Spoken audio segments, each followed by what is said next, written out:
Yeah, I think in anybody's life, there's always that moment in their past that lights the fuse, right? Where something takes a turn. It's a story thing, It's where we call it in writing the inciting incident, right? The Mhm. thing that gets it going.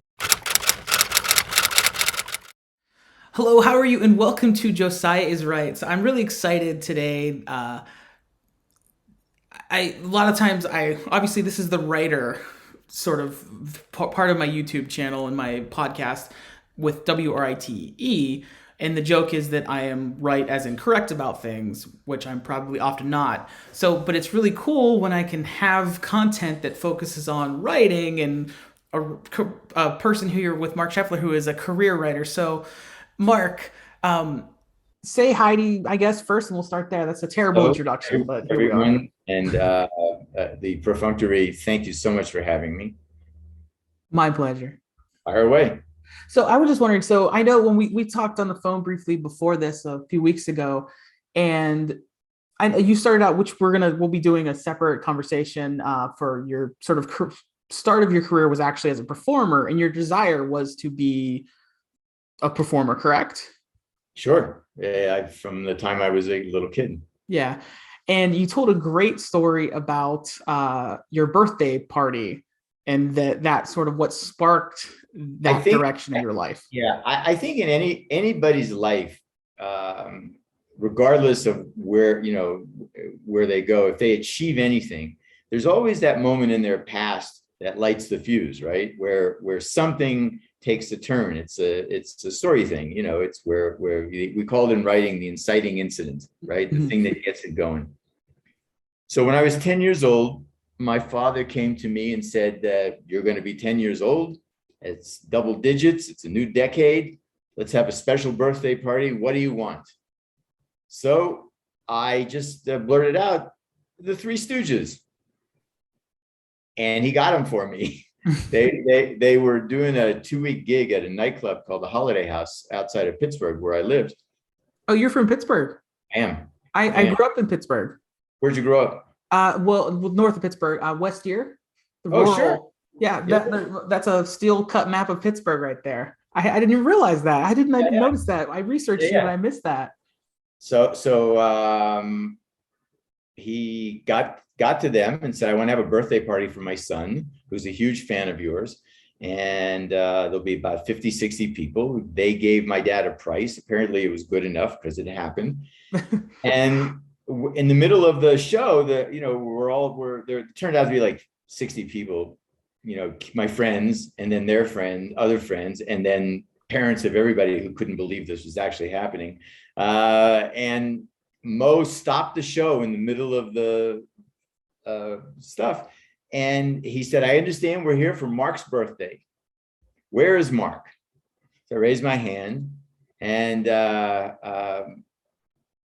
he said, Mark, come on up on the stage. I was, whoa, well, come on up on the stage. And my father looked at me and said, get up there, get up there. He said, go now, go. And I went up on the stage and everybody applauded. Mo handed me a microphone, and I started doing their stick with them because I knew it. I knew it. I'd watched Yeah. a zillion of their shorts. So in the middle of that, Mo stops that, puts his hand on my forehead, and says, I dub you the fourth stooge. And my friends and their parents' friends and everybody, they just went fucking nuts. And when that happened, I felt this kind of, very, I guess, like what opium users feel when when you start doing, and they get this warm glow all over you. And I probably, knowing me today, I probably thought to myself, yeah, I want more of this. This Yeah. is fun, right? So I think that was the moment when I said that, I kind of aim myself towards what I do, or it's just fascinating. And then later on in life, I was about 13 or 14 when the Dick Van Dyke Show came on, and I was watching them in the office writing jokes, and I said, "There's a fucking job for that." Whoa. And a lot of things happened to me that were very lucky, and even having to do with the Dick Van Dyke Show. But yeah, man, I just aim myself to it. That's Yeah. it. I love that. Like as I said, I heard that story before, but I love it even more that you're from Pittsburgh. It's just I didn't realize Yeah. that. I grew up in Squirrel Hill and then graduated from high school in Upper St. Clair. Okay, cool. Yeah, my dad used to work for Carnegie Mellon as a carpenter, so we, I like I said, I'm from. I always joke with people that if you know sort of the Pittsburgh suburbs, I'm the part where like suburbia kind of meets farmland. That's where I Right. grew up, so it's very woodsy, and rural. And so that's my part of the world. But going into the big city, because even now, living in Southern California, when I first came to LA, that was just such a shocking change for me. I had never been on a plane before I came to LA to go to USC as an Oh, really? undergrad. I'd never been on a plane. What part of LA do you live in? Well, I'm in Anaheim now, Okay. but at the time I was, downtown LA by SC. Yeah, we're out in Indio. Okay. We bought a house.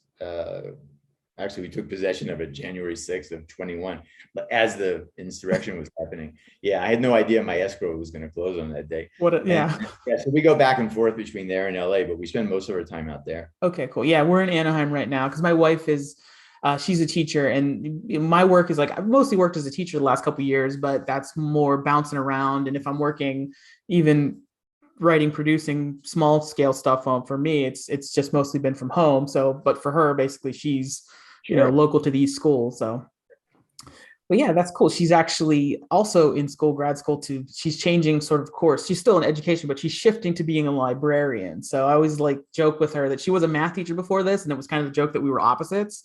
And now the joke is that the writer is married to a librarian, which is a nice fit. So That. she likes the librarian because she likes to organize things, though. That's her side of it. So in terms of your career, then the like I said, we'll have a separate conversation, but the big sort of break and was Last House on the Left. That's And correct. we can talk about that in depth on, like I said, this separate episode.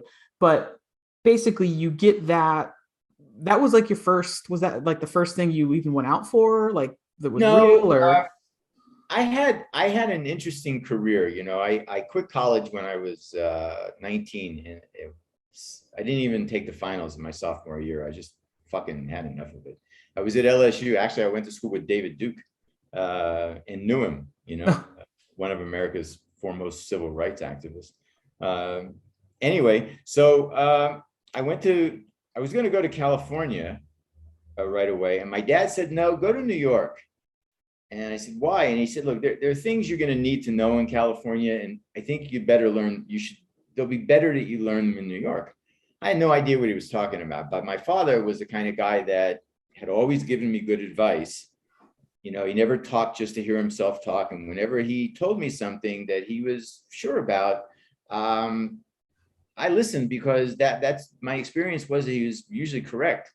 So I ended up going to the Catskill Mountains, and got a job. I bullshitted my way into the job of stage manager of the nightclub at the Raleigh Hotel, which is, a giant 1,500 seat nightclub. And over the course of close to a year, I met and hung out with and got to know every comedian, every stand-up comedian who worked that circuit. Mhm. One of them was a guy named London Lee. I don't know if you know who that is or remember him or have ever heard the name. Well, he was a comedian, but he was kind of an interesting version of a comedian, because he came from an extraordinarily wealthy family from Long Island.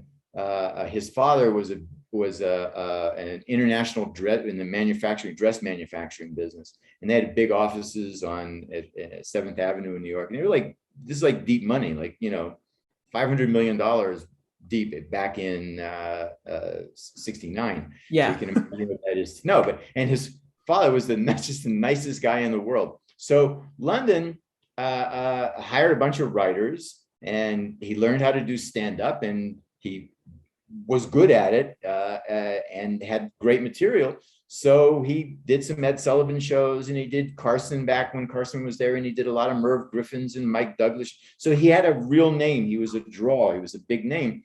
And I had gotten to know him over the course of 8 or 9 months. And one night when he was up there doing a show, he came to me and he said, look, my current road manager, Frankie, who was a great guy, pal, we became pals, is leaving to do other things. The job's open. It's yours if you want it.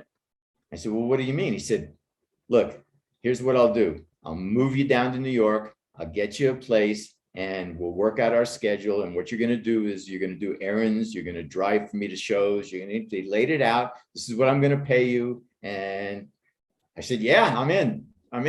I'm fucking in. So I moved down, he moved me to actually New Jersey, to Englewood, New Jersey, got me a place in Englewood. And I started working with him, doing what he said. And then about 3 months after I was with him, I had written some jokes along the way. And I said, hey, I wrote these jokes, maybe you like them. So he looked at them and he said, yeah, these are good. I think they'll work. So he went and started doing them. And then he got so secure with me that he started doing an onstage bit that he did with Frankie, where he would walk out. He would halfway through the act, he would say something like, I'm thirsty, I need something to drink. So he'd look to the wings and he would say, Mark, I need something to drink. Bring me a glass of water. So I come out with a glass of water and, on my cross, he looks at the audience and he said, that's Mark. My father got him for me. Because his whole act was built on, his ability. He was like like a funny version of Donald Trump Jr., like a funny version of that, right? So I turned to leave, and he would say, "Hey, I got a question for you." And I'd say, "Sure, what?" And he'd say, "Who am I?" And I say, "You're the boss." "Yeah, well, then who are you?" I said, "Me, I'm nothing." And he said, "Well, what does that make me?" And I said, "Makes you the boss over nothing." And then the audience would laugh at that, right? Because that was the laugh that I'd usually walk out. So we did this for a few months, and he was very comfortable with me, and it was a very simple bit to do. And he knew that I had been writing jokes for myself and going into New York and going to these little places and getting up and doing stand-up anywhere I could. So he said to me one night after we do the bit, I hear him from behind. He said, wait a second, don't leave. And I said, what? He said, I kind of don't feel well. Right, coming down and said, can you do 5 minutes or 6 minutes? I need to take a rest. So, at that moment, 1,200 people in this audience, right? Yeah. And I'm thinking to myself, and a bunch of Jews on a Saturday night. So go figure out my balls. And I'm thinking, Christ, I don't have anything prepared. Fuck you, man. Just grab the microphone and start talking. So I said, yes. All that took a second, the process. So he took the mic and he introduced me as somebody who works for him. Young comedian, writer, comedy writer. He's terrific. Wrote some of the jokes you folks have already heard. So he gave me a really nice buildup, right? And I take the mic, I go downstage center, and I do the material that I'd been doing, and it worked. So much so I hear from behind, all right, get the fuck off the stage, So you can't be too good in that situation, right? Right. So I'm thrilled. I hand him the mic. I said, thanks. I leave. The audience applause. So we're driving back. I'm driving the car back. And he says, we're not going to do that every night. And at that moment, I thought like when I lost my virginity, right? I said, the girl said to me, I'm not going to do this every day with you. And I said, hey, I just want to do it once, lady, just once. I want to get over that hill, And I said to London, I said, hey, that's okay. I did it. Didn't I do it? I did. I was like, he said, yeah, you were good. You were really good. So I stayed with him for about a year. Yeah. We're getting to the last house, but I stayed with him for about a year and ended my work with him with 2 weeks at the Copacabana. So, there I was in a tuxedo at 19 on stage at the Copacabana doing stand-up. Yeah. And yeah, well, that job ended, and I had gotten a manager to handle me. I met a guy who worked in a firm, and that firm happened to be the same management company that had Tom Jones and Engelbert Humperdinck at the time. So they're, you go back in time, that was, a pretty high power firm. And one day I walked into the office and my manager, Dick Towers, said to me, I have a movie audition for you. And I said, okay. And, that's how I got to Last House. So when you say, the original question, was that the first thing? Yeah, that was the first thing that I did. But I had a lot of experience performing prior to that. So I didn't walk into that. I walked into that audition never having done a film before, but I knew how to become the set. I knew how to entertain people, and I knew how to be in the moment. And I learned that from my time with London on stage. Yeah. No, yeah, you can see that. And that's we can talk about that more in depth, but you can definitely even see that in your performance. So then you get this film, which we'll talk in, like I said, again, separately. And then how do you decide? Like, so You want to know how I became right? what's the transition between being this performer to then becoming the writer? Because when we talked before, you told the story that you kind of so for people who might be watching this who don't know me, I have a master's degree in writing. I've always well, once I got to college, I started to love school. So I loved school and wanted to stay in school, and I went to grad school and I loved it. But I understand how not everybody is like that. And you kind of basically described that not to put words in your mouth, that you kind of faked your way into it.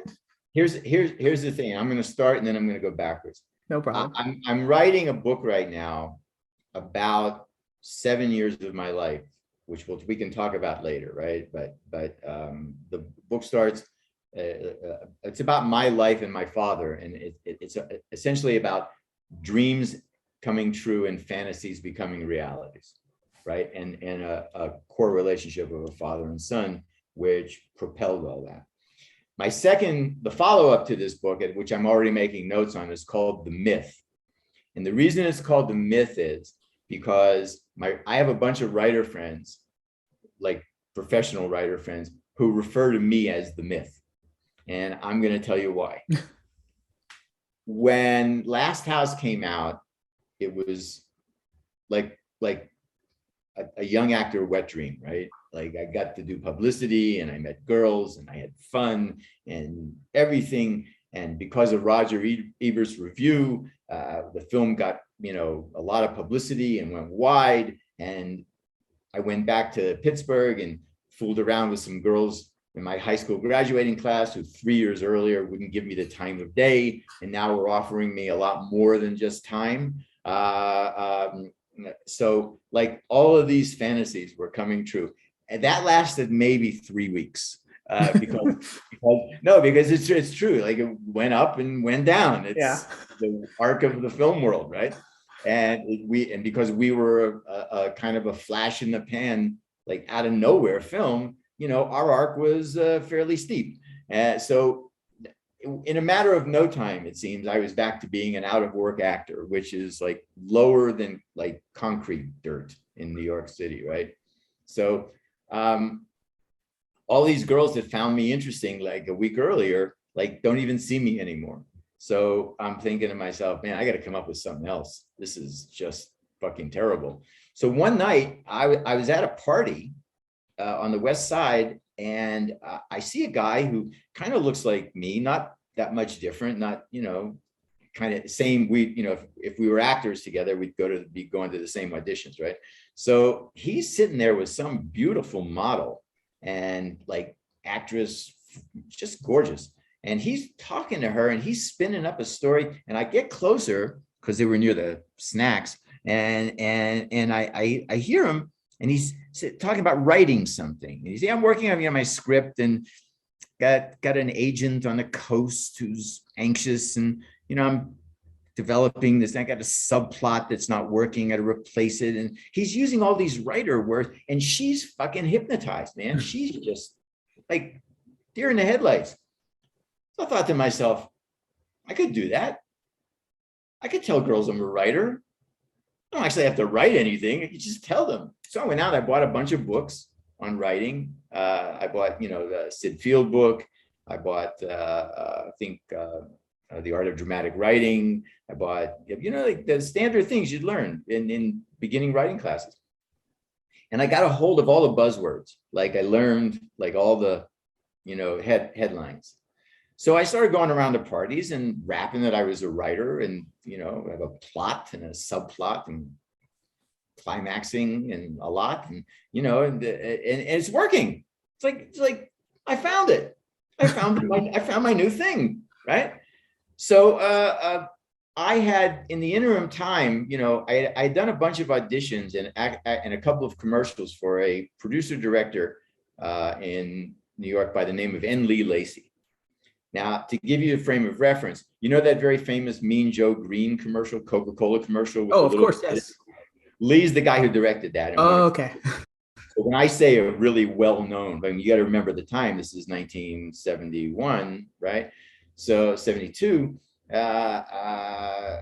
So we became friends, and over the course of the years, we were pals. I'd go to auditions, and he'd look to hire me whenever he could. I became one of the people that if there was something there, I'd always get called in. So I get an audition at his place, and I go and I'm in the lobby and I see a girl who's really cute, and I start the writer thing, right? And she's really interested. It's like, wow, this thing is so fucking good. And he taps me on somebody got a tap on my shoulder, and I turn around and it's Lee. He said, listen, man, I've been listening to what you're saying. I have an agent, William Morris, Stan Kamen in Los Angeles. I want to see that script when you're finished. Now, this is like the ultimate rock and a hard place, right? So I excuse myself from the girl, of course, after getting her number. And I take Lee aside. I say, listen, man, you've been really good to me. We're friends. I'm not going to bullshit you. I'm not really writing anything. He said, what do you mean? And I said, well, I kind of do this just to get girls. And he said, is it working? And I said, oh yeah, all the time. He said, then you're an idiot. And I said, well, what do you mean? For girls, you could write a real script and have a career. I said, well, I don't know. He said, no. He said, no, that story that you told her, go and write it. And when you write it, you give it to me, and I'm going to send it to Stan Kamen at William Morris in Los Angeles. So yeah, okay. So, months go by, I'm not really doing anything. And then I get another audition with him, and he now he's yelling at me like a big brother-ish. He's a sweet man. It was just totally sweet man. And he said, where is it? Where is it? So I forget how long it took me. Maybe it took me a year and a half or something to actually sit down and organize it and do it and write it. So I give him the script, and he sends it to Stan Kamen in Los Angeles. And I don't know, maybe a month, 2 months after that, I get a phone call from him. And he said, hey, it's Lee Lacy. I said, what? He said, well, it looks like you're moving to LA. I said, what are you talking about? He said, yeah, William Morris sold that script to NBC. He said, get the fuck out of here. He said, nope, you got to be there on such and such a date because we have a meeting. They want to give you some notes. I said, what do you mean notes? What are notes? He said, come on, you got a lot to learn. I'll explain on the way. So I think, like 2 weeks later, whatever it was, I packed up everything. And the ironic moment of that moment was when I told you my father said to me, go to New York first. Okay, which led to Last House and my nightclub stuff and everything else. My father said, I saved this to come back to it. My father told me something else that day. And it's the reason why I always listen to him. He said to me, if you're meant to live in Los Angeles, don't go there like a schmuck like everybody else. Wait. And when it's ready for you, it'll reach out and pull you toward it. Yowza, like how the fuck did who gets that wise? No, right? That's true. Yeah. I mean, I went as a student, so I think that's the definition of a schmuck, but that's very. Oh, but my dad was an aluminum siding, so he had that kind of like fast talking lingo rhythm to himself, Although the aluminum siding is, that's a big thing in Pittsburgh. Yeah, I know. My father was one of the original, my dad was one of the original guys. Like Alcoa and all that. Yeah. It's part of my book. Yeah. So I just was astounded. And that's exactly what happened. And that's why my friends call me the myth, because I sold the first script I ever wrote.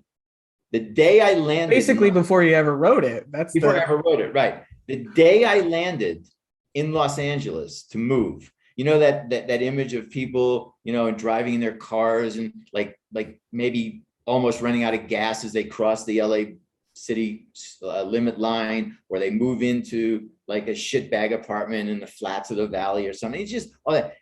I was flying first class on a United Airlines plane.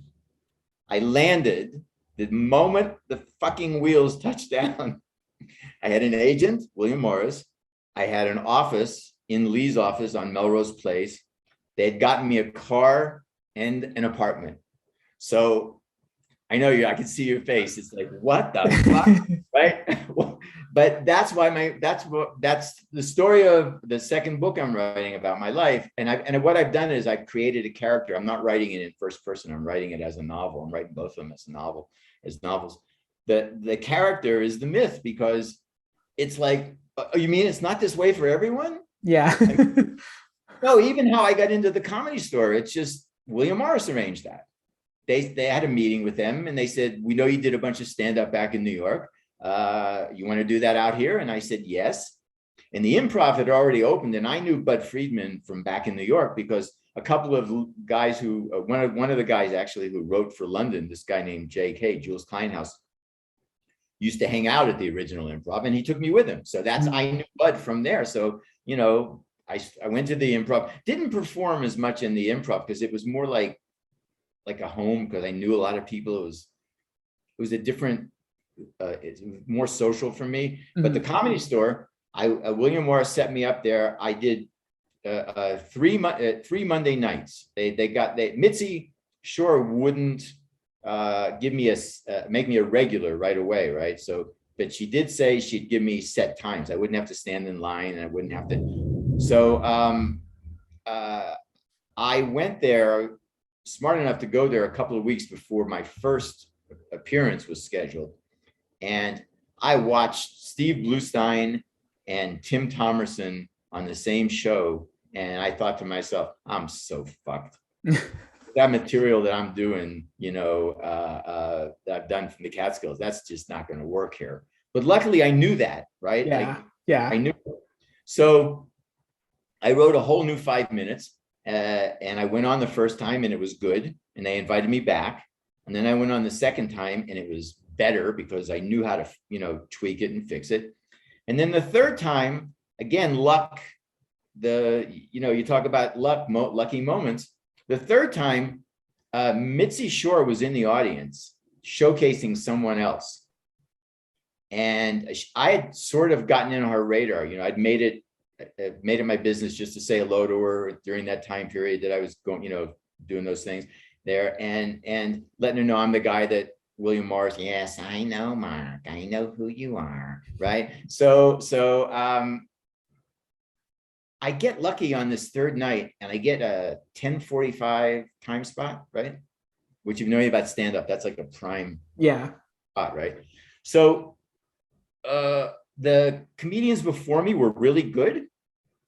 And you want that when you're in a lineup like that. You want, if you're good, if you have confidence in yourself, you want the guys, ladies before you to be good, so that you don't have to drag the audience out of the basement. Yeah, I mean, I'll say this, not as someone who's ever performed, but I lived in LA and I would go to a lot of comedy shows. And when you have those comedians that, if they're not good or the material's not working, it just drags your energy down. And then you're just like, when does this end? And even if someone's good later, you're not going to be. Yeah, you're not there. Apt to enjoy it. Everybody was terrific. So I said to myself, well, you don't have to really do much. You just have to maintain it.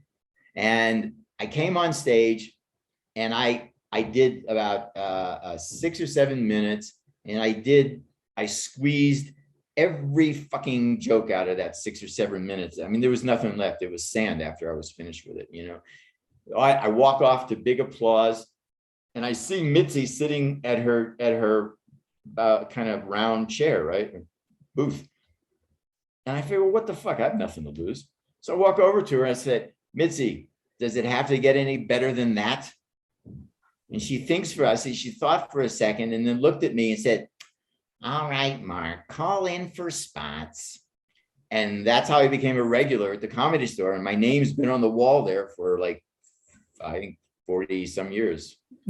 I became an original paid regular, along with Letterman and Robin Williams and Jay Leno and Tom Dreesen and Michael Keaton and Jeff Doucette and everybody who went on to have like real careers. Yeah, that's very cool. So the script that you first sold, did that ever get produced? No.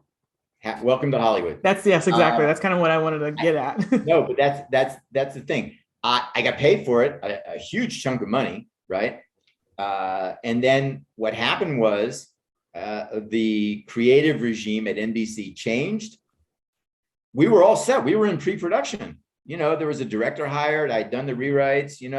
They'd brought in another writer to do a little polish, and we were ready to go. Mm-hmm.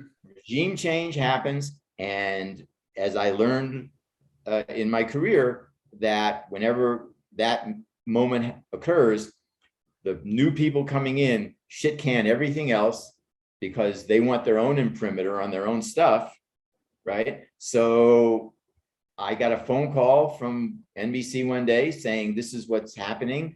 We look forward to working with you in the future. It's nothing personal. It's just, that's the way it is. And I wasn't one to whine. I've never been one to like whine or complain about shit. So I looked at my car and I looked at my apartment. I looked at the fact that I had a chunk of money in the bank and that I had an agent, that I was now doing stand-up at the Comedy Store. And I figured, well, who fucking cares? It'll happen, okay. So. Yeah, well, you were in the fortunate place. You're basically your first spec script, though, sold again, like I said, before you wrote it. But yeah. So from there, what like you're performing regularly at this point? I'm performing regularly at the Comedy Store.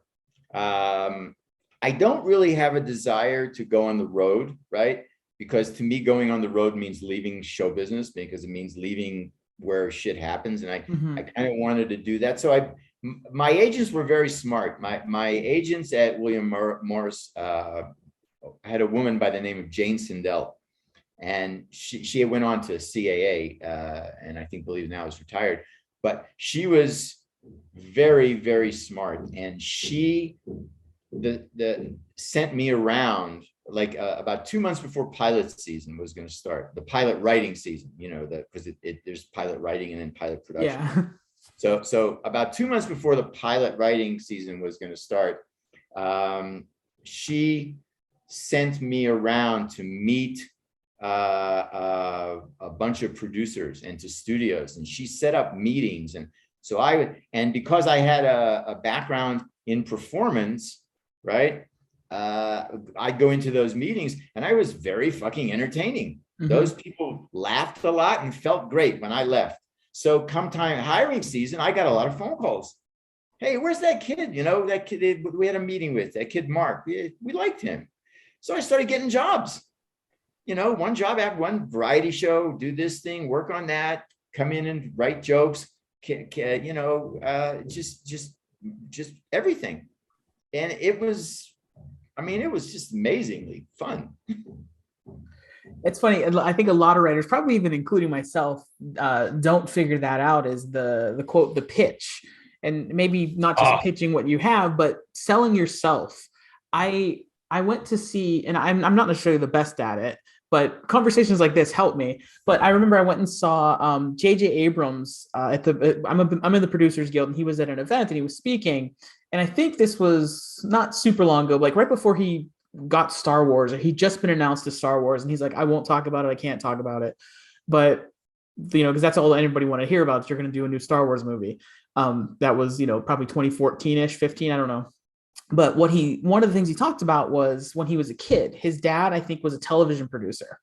And he said he would play with this is kind of his Star Wars story. He would play with his Star Wars toys in the room next to his dad's office. And he'd hear his dad on the phone selling stuff, making pitches all the time. His dad was always on the phone. He had an office at the house, and JJ's playing, with my Star Wars toys were above me. He's playing with the same toys and listening to his dad and taking that all in, so that then come around in the 90s or whenever it's his turn, he has that part of it down, and he knows how to sell himself, and how to put him, you're going to want me for me. And that guy, his movies are what you think of them, but he's sold him. He learned how to sell himself.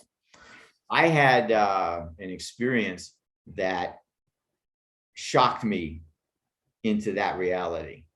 And that was, I was developing a half-hour TV show with a producer by the name of Bud Austin, who's long since passed away, but he was at one time the head of Paramount and went from Paramount to being an independent. And we were developing a show. And he said to me, you need to nail the pitch down. I said, well, what do you mean? He said, well, you got to know exactly what you're going to say, when you're going to say it. And then you got to have other things to say in case what you say doesn't work. He said, and I was cocky, I can tell you. So I said, oh, come on, I have this. I get up on stage. He said, it's not the same thing.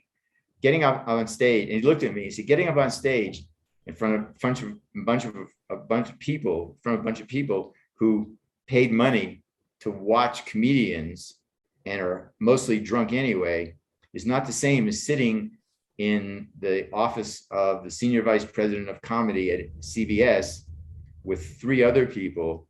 And he says, not the same room. And I said, oh, come on. Joke's a joke or something like that. Some schmucky, cocky thing. So come the day of the meeting, we go to CBS on Beverly Fairfax, right? And it was like intimidating for me. I'd never been intimidated in a place before, right? And I was sudden, and I knew it. And I was intimidated sitting in the lobby, right? I just, I was almost intimidated parking my car, but I got past that. But I was definitely, I walked into the lobby, I knew I was in a different place. And I started to lose confidence in myself. And I knew it. I don't know why. I didn't know why it was happening, but I could feel it. So the meeting, I don't want to mention any names, but the name of the guy we were meeting with had a reputation. And that was, he was the nicest TV executive in town, right? Like a writer lover, not a writer hater, but it's just a nice guy, just happens to be a big shot TV executive. So we go in there and he said that he and Bud had known each other, and Bud knew the other executives who were in the room. And we all shook hands. And I noticed that I was not feeling good. I was feeling like, I was trying to fight it, but I could sense it. And the guy looked at me and he said, okay, I'm anxious to hear it. Tell me about your show. And I went fucking Ralph Cramden on him. Well, it's a bit, and then I was like all over the place. And I knew enough, because I'd been on stage at times and not done well. I knew enough to know that I was losing this room and there were only 4 other fucking people in it. Yeah. So needless to say, I blew the pitch completely. I just blew it. And to Bud Austin's credit, he didn't like cut me a new one. He just said to me in the parking lot, he said, look, you're a talented kid and you weren't prepared today. So the next time we go pitch this, I want you to think of the pitch as a stand-up routine. I want you to know where every joke is. And I want you to know where every response is. And we'll work it out. He said, I know you can do this. I know we can get over this hump. And I took his direction and we ended up selling it to NBC. So it worked. It worked in that sense. Yeah. So, it's a process, man. It's just a process. Yeah. I went to grad school, and I think back in retrospect, I didn't learn that. And I haven't had a lot of pitch meetings and successful ones, but I remember one distinctly where I was pitching cartoons, and the guy was the beginning of the meeting was great. And he's like, I heard you got a couple ideas for me. And so I'm talking, and we're going through the pitch, and he checks his phone at some point. And this is the modern version. I'm like, oh, and as soon as he checked his phone, it just killed me as like I'm stammering like now because I'm remembering it. And then I go through like the next thing, which maybe wasn't as strong, I don't know, of a cartoon or what have you, or just my pitch at that point. And then he answers the phone, and he doesn't like warn me. He just picks up the phone and answers it. And I was just done. And then he's talking about dry cleaning. in the middle of the, and I'm just, I have nowhere to go. Yeah. I said, he gets off the phone. He's like, so keep going. What else you got? I'm like, Yeah. are you sure? And it was Anybody else just, you need to but talk it to? was, you just knew that moment, that first moment where he checked. And I think I wish, again, I've never been a performer in that way, but I think at least now I would have the wherewithal that when he checked his phone to maybe adjust my style, do something different. At the time, I couldn't even think that way. I So, know. I know. So then, but that was the only time that ever happened to me. I'm a quick learner, that I knew I was wrong. I knew I fucked up, and I said, this is never going to happen again. So I don't ever go into I never went into a meeting after that I wasn't 100% prepared for. And then I realized something along the way was that one of the mistakes I was making was not realizing that no matter what they asked me, I could just make something up, because who the fuck, they didn't know anything. I'm yeah. not leading pages, so I could just make it up on the spot. And then I started doing that. And that's when I got even more successful. I just go in there and just say shit. Yeah, well, and then I'd listen to what they're saying, and then I would absorb that and then tee off on them, and they go, oh yeah, we like that. Yeah, well, of course you like it. You just fucking said it 3 seconds ago, you know? Yeah. And I think that was kind of what, like, the part of what the JJ Abrams thing that he shared, that Yeah. like listening to his dad and how to like listen to what the people are saying Yeah, well, to. my dad was a siding salesman, and I was in the houses with him lots of times, watching him sell people. So, I learned how to be an entertaining advocate for my position. Yeah. One of the worst jobs I ever had was I worked at Disneyland, and this is after I turned 30. I just needed a job. It was right after my wife and I got married and the recession of, like 08, 09, that era. And I just needed a job. I got a job at Disneyland, and I was in guest research. I had to get people to stop to give me their emails and all this information. And people don't want to stop and talk to you when they're at Disneyland. They just want to go ride Mr. I go do Toad and the rides, yeah. Matterhorn and all those things.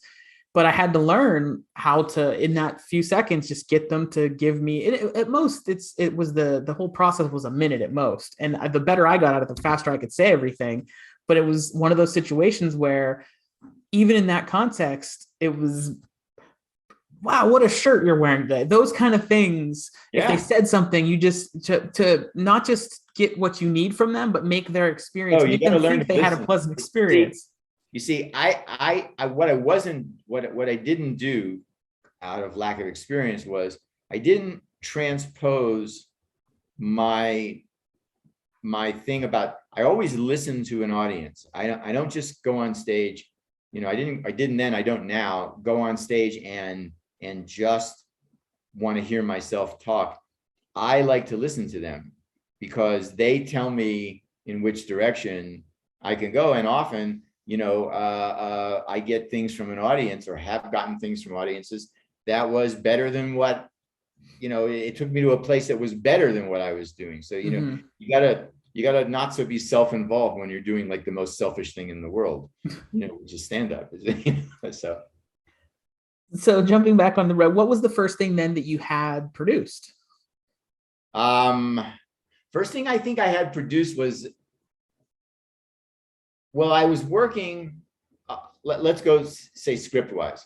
The first thing I had produced was an episode of a TV show called Co-ed Fever, Okay. 1978. I got a job as a staff writer on that show, because I knew the guy who created it. Was that then the first show that you were on, like that you were Yeah, hired Co-ed on? Fever was the first show that I worked on staff. Okay, And because yeah, and if people that aren't listening, in the '80s, you wrote "Who's the Boss," "Charles in Charge."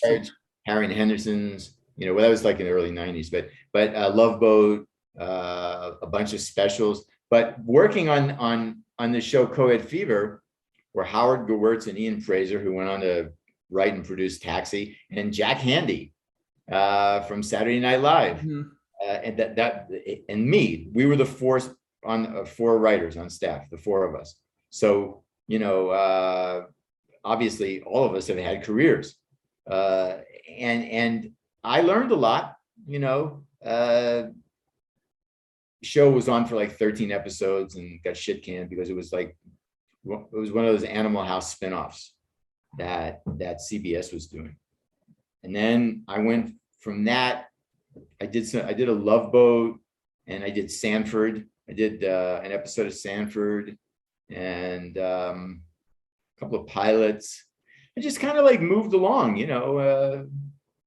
just had fun and made money and just got great experience. Plus, I was doing work for, I was writing stuff for Frankie Valli. Whenever he would go out, I'd write, interstitial lines for him. And I did work with Engelbert Humperdinck, writing interstitial lines. I'd go to their rehearsals and watch them do what they're doing and adjust the lines. And they'd fly me to Vegas or fly me out and watch shows. I was living this extraordinarily fun life. Yeah. So yeah, I mean, I guess like I was gonna say you're still performing, right? So on your own stuff. So I still perform, not as much because, I don't have a need. My main project right now is writing my novel, writing this book, and I'm thankful. I'm like, it's like 120 some pages into it. So I'm there. Yeah. I'm finishing up a novel as well. Yeah. I'm on what's the last chapter of, it's sort of an addition, but it's the last thing. A lot different than writing a script.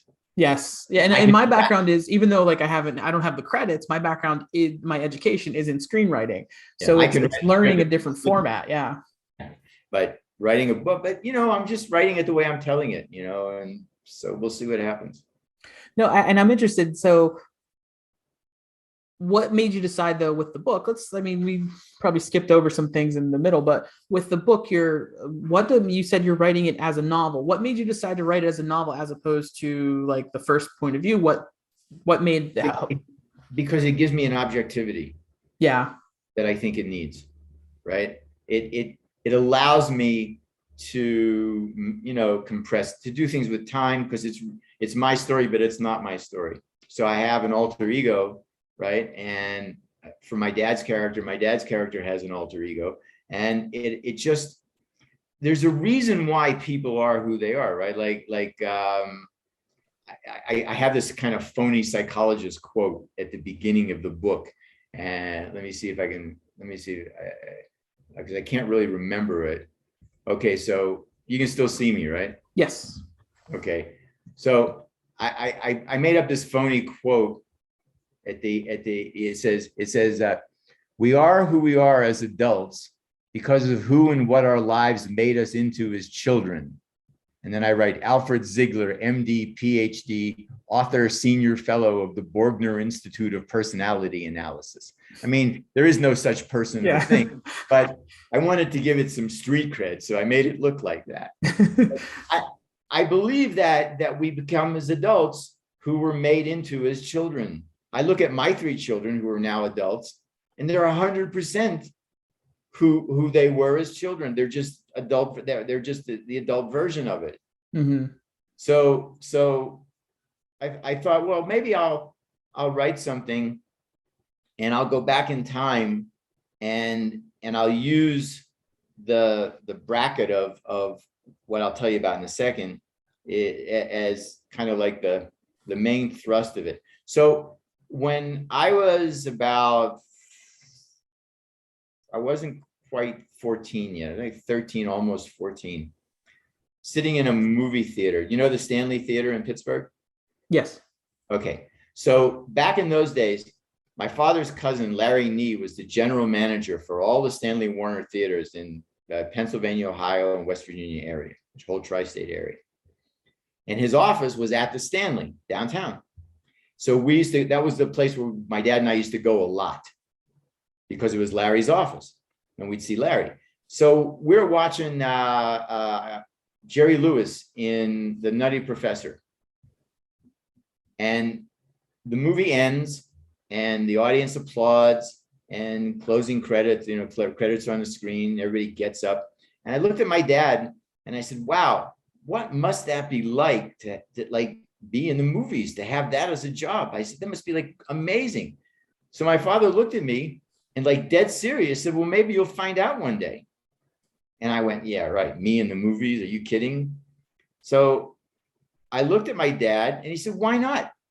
Somebody does it every day.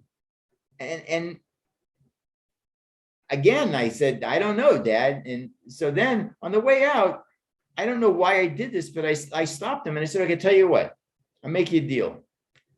One day I'm going to star in a movie that's going to be up on this screen. And my father looks at me and says, really? And he said, well, if you do that, then I'll hire the limo that'll take us to the premiere. And we did like a pinky swear, like a father and, like some little thing that you do with your kids, right? That's your little special deal. Mm-hmm. Well, fuck, if not like 7 years later, Last House on the Left, this movie that we all thought was just going to be like, live and die in drive-ins. Roger Ebert writes a 3.5-star review of it. Suddenly, Sean Cunningham is scrambling around his office trying to get 800 prints made.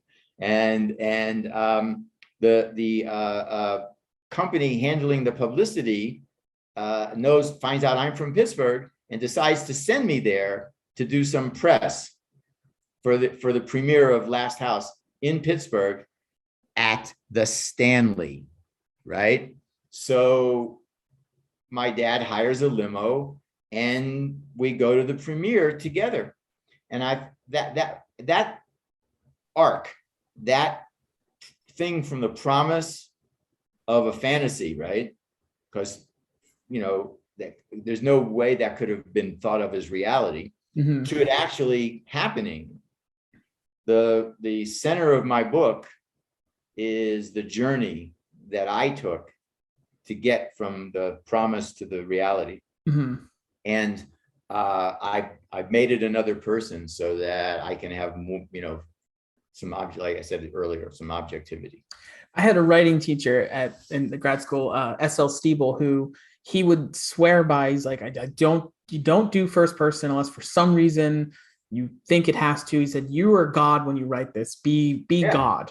Be God in your story as a novelist. I learned that as a script writer. Yeah, that's what he would always say. He'd say, be God. 100%, that was 100% right.